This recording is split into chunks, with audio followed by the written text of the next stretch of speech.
আমার ১ম অনুভূতি যেটা হলো, এখানে এসে গেটে যখন আমি দাঁড়ালাম, তখন ওনারা আমাকে ফুল দিয়ে বরণ করলেন।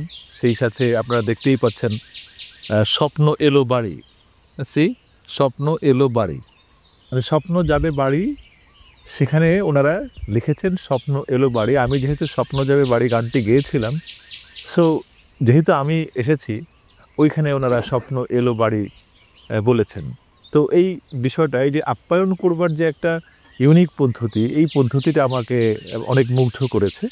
সুখের খামারের যে গেস্ট হাউস কিংবা আপনাদের যে অ্যারেঞ্জমেন্ট, এখানে একটা বিষয় সব বিষয়কে ছাপিয়ে গেছে। যে বিষয়টা হচ্ছে আন্তরিকতা।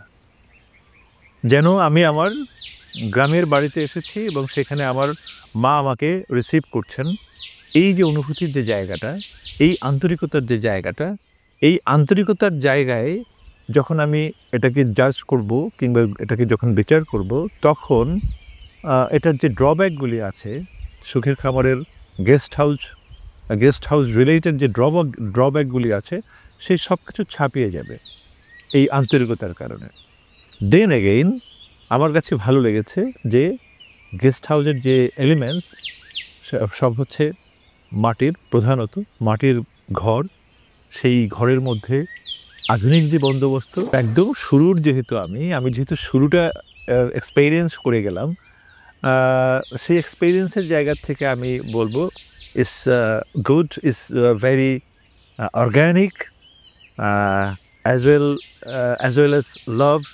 ওনারা যে ভালোবাসাটা দেখাচ্ছেন, সেই ভালোবাসাটাও আমার কাছে অর্গ্যানিক মনে হচ্ছে, কোনো মেকি ভালোবাসা মনে হচ্ছে না।